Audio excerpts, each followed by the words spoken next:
En 2009. Il y a 17 ans. J'ai eu mon tout premier reptile de compagnie, et je m'y suis pris complètement mal. Donc, si je devais tout recommencer, je ferais ces 5 choses.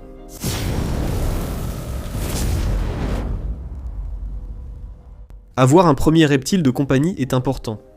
Même si tu en as déjà, tu te demandes peut-être ce qu'il fallait ou faudra faire pour le prochain. C'est le sujet d'aujourd'hui. Même si je m'y suis mal pris, j'ai maintenant une idée claire de ce que je changerais. Voici les 5 choses que je ferais. En commençant par le numéro 5. N'accepte pas l'animal gratuit. Mon premier reptile de compagnie était un dragon barbu qui s'appelait Jackson. Je travaillais avec une fille. Elle l'a mis dans ma main et m'a dit « Maintenant, il est à toi. Débrouille-toi. » Nous étions amis et j'aurais pu demander de l'aide. J'aurais dû dire « D'accord, peux-tu me le donner dans une semaine ?» Puis je serais allé préparer le terrarium. Ça m'allait car je voulais un dragon barbu, le reptile de compagnie idéal pour moi, même si je préférais un gecko léopard.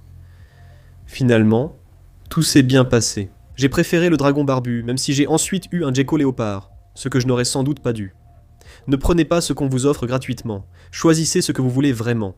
C'est pareil partout. Et je connais plein de gens qui ont eu des voitures gratuites ou vraiment pas chères, qui étaient des récupérations de leurs frères ou sœurs. Je ne sais pas si vous avez eu la chance d'avoir une voiture gratuite. Moi, je n'ai jamais eu de voiture gratuite. Et toutes ces personnes détestent leur voiture. Tout ce qu'ils évoquent, c'est d'avoir une nouvelle voiture.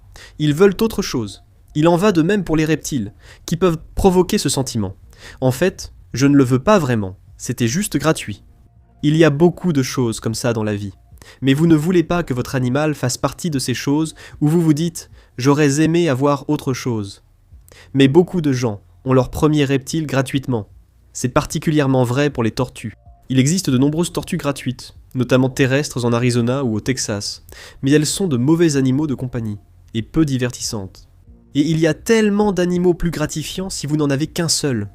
Donc, pour cette raison, choisir l'animal gratuit, c'est probablement quelque chose pour lequel j'aurais choisi autre chose. C'est une mauvaise idée pour les débutants, car vous risquez de vous lasser si vous prenez ce qu'on vous donne.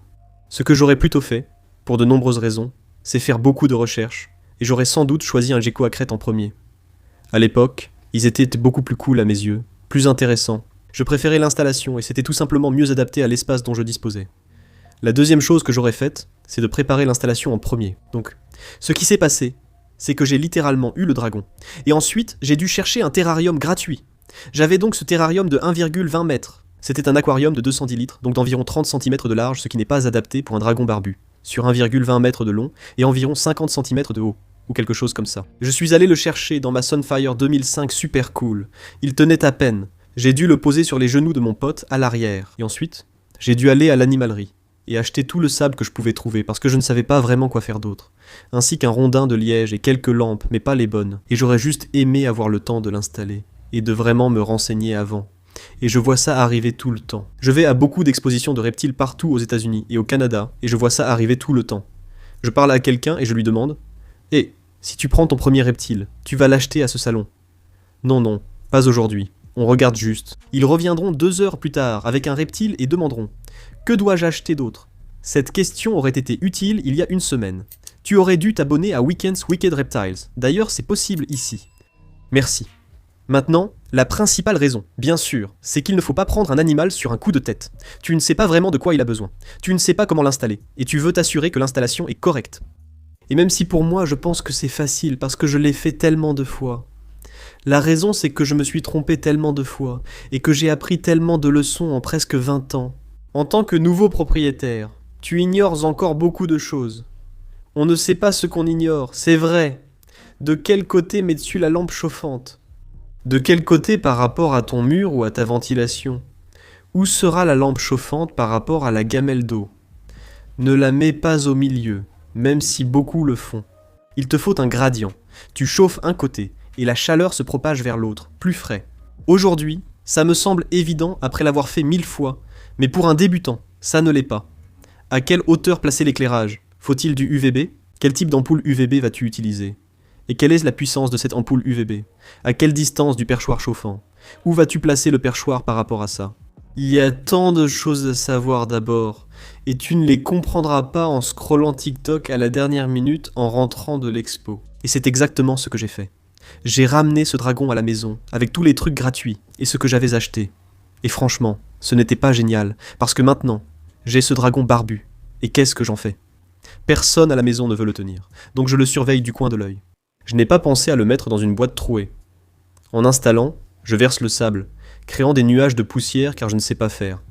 Franchement, je ne recommande pas ça. Préparez d'abord l'enclos et vérifiez température et humidité, car même si cela semble facile, ce ne l'est pas toujours. Cependant, si vous regardez ce type chauve sur YouTube qui en parle et ses guides de soins, il y a toute une playlist juste ici. C'est assez facile. La troisième chose que j'aurais aimé faire, c'est prévoir un budget pour l'entretien. Vous pouvez installer l'enclos et croyez-moi, j'étais fauché et très jeune. J'étais encore techniquement un adolescent et je n'avais vraiment pas beaucoup d'argent, et l'argent qui entrait sortait vraiment vite. Donc, quand est venu le moment où je devais changer la lampe UVB, eh bien, je n'avais pas d'argent pour le faire et le dragon est resté sans lumière UVB, ou sans lumière UVB neuve, pendant longtemps. Je ne savais pas à quel point elle était dégradée, n'ayant pas les moyens d'acheter un appareil pour la mesurer. Mais je savais que je devais la changer tous les 6 mois. En 2009, la technologie était différente et je ne pouvais pas me le permettre, car les ampoules coûtaient environ 40 $ alors que je gagnais seulement 8 ou 9 $ de l'heure. C'est difficile à accepter de devoir travailler une demi-journée juste pour acheter une seule ampoule. Je ne savais pas comment obtenir ou acheter en gros les ampoules chauffantes, qui se cassaient souvent. Il y avait beaucoup de choses que j'ignorais, et c'était cher. Ou juste changer le substrat, aussi simple que cela. Donc j'aurais aimé faire un budget et chaque semaine prendre même 10 $ de mon salaire, juste quelque chose comme ça, le mettre dans une tirelire ou une enveloppe ou un compte séparé, un sous-compte ou quelque chose comme ça pour avoir l'argent quand j'en ai besoin. Et quand une urgence survient, même si maintenant ça ne semble pas grave, ça l'était à ce moment-là. Et mon dragon barbu a dû se passer de beaucoup de choses parce que, eh bien, je ne pouvais pas faire autrement. Gardez à l'esprit qu'à l'époque, je ne savais pas non plus à quel point les UVB étaient importants. C'est un point que j'aurais aimé approfondir. En 2009, il n'existait quasiment aucune chaîne YouTube sauf Barbare Trucks, que je n'avais pas encore découverte. Et même à l'époque, il n'y avait pas beaucoup de guides de soins. Reddit n'existait pas vraiment. Les forums étaient difficiles à trouver. Ce n'était tout simplement pas comme aujourd'hui. Maintenant, il est beaucoup plus facile de savoir tout ce que vous devez savoir, ou du moins une grande partie de ce que vous devez savoir sur votre animal, relativement rapidement et sans aucune expérience. Donc, ayez toujours une réserve d'urgence. Même si ce n'est que 100 $, faites-le quand même. Et je sais que je dis juste 100 $. Mettez 10 ou 20 € de côté à chaque paie jusqu'à ce que vous les ayez, et gardez-les toujours là, comme un fonds d'urgence pour votre vie. Eh bien, pareil, mais pour votre animal. Et si vous avez du mal à savoir ce que vous devez acheter, ou quelles options sont disponibles, je veux juste remercier Chewy de sponsoriser la vidéo d'aujourd'hui, et de rendre les choses tellement plus faciles pour tous, que vous soyez débutant ou expert, pour trouver différentes options.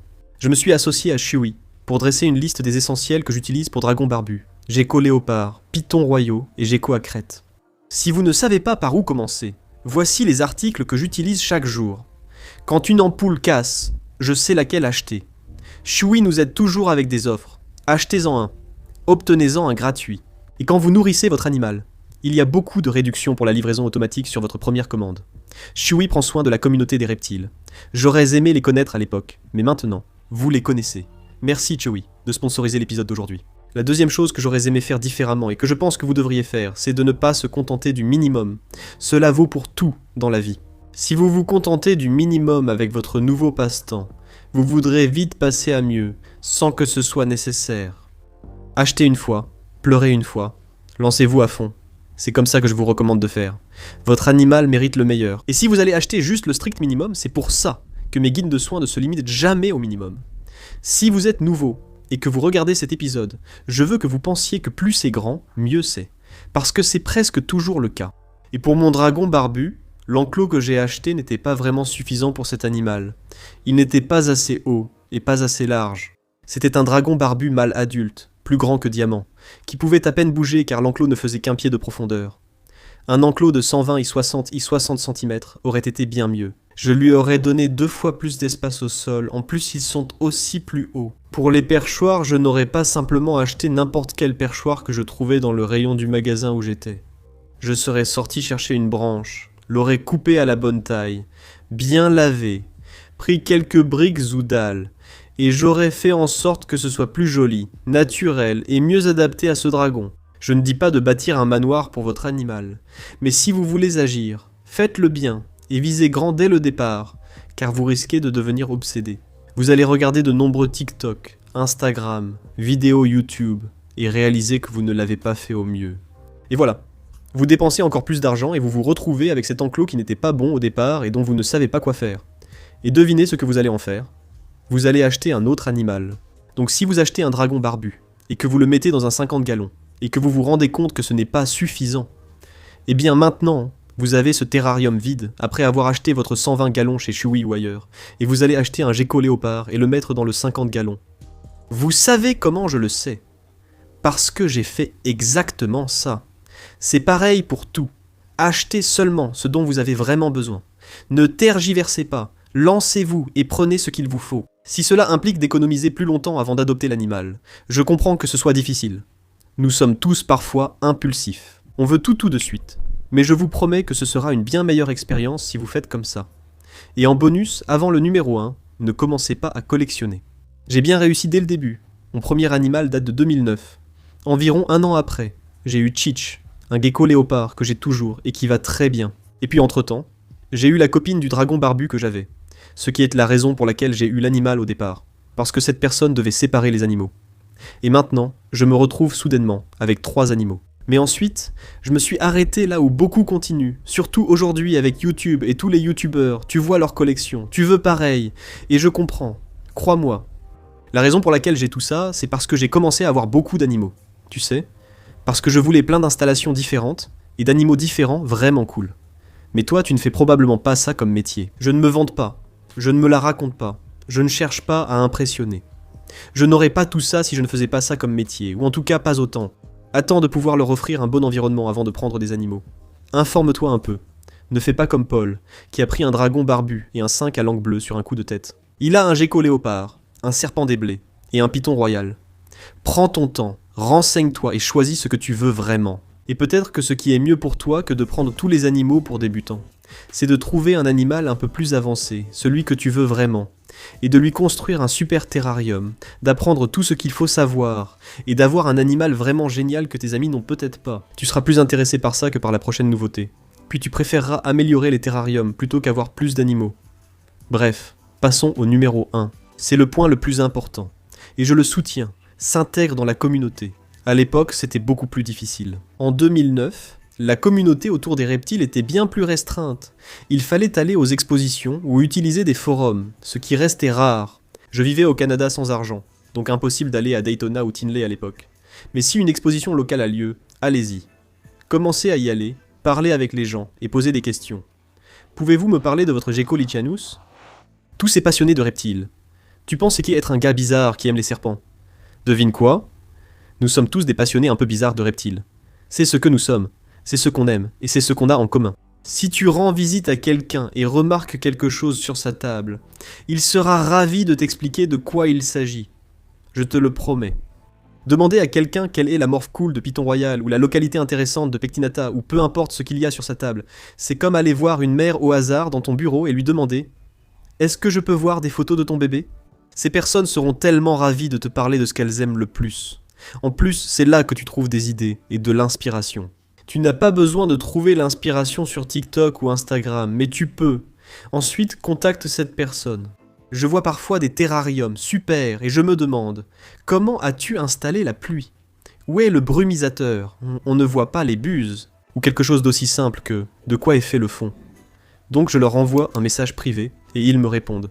Et ça crée une sorte d'amitié. Et puis tu les vois à une expo et tout d'un coup, vous êtes comme des potes, c'est vraiment génial. Faire partie de ce milieu, c'est tellement amusant. J'ai rencontré certaines des personnes les plus cool de toute ma vie lors des expositions. Et généralement, ça commence par un message sur Instagram ou un commentaire sur une vidéo YouTube ou autre. Quand j'y pense vraiment, presque toutes les personnes qui sont vraiment proches de moi sont des passionnés de reptiles. J'ai rencontré un de mes meilleurs amis grâce à ce hobby. J'ai rencontré ma femme grâce à ce hobby. Alors n'aie pas peur de parler aux autres. Ça peut vraiment changer ta vie. En plus, tu vas aider à faire avancer le hobby. Tu vas apprendre des choses, et les gens vont apprendre des choses grâce à toi. Et la collaboration, c'est comme ça qu'on fait avancer les choses. C'est pareil avec les reptiles. Donc tu peux contribuer à améliorer ce que tu aimes encore plus. Voilà les 5 choses que j'aurais aimé faire différemment, quand j'ai eu mon premier reptile. Dis-moi ce que tu aurais aimé faire quand tu as eu le tien.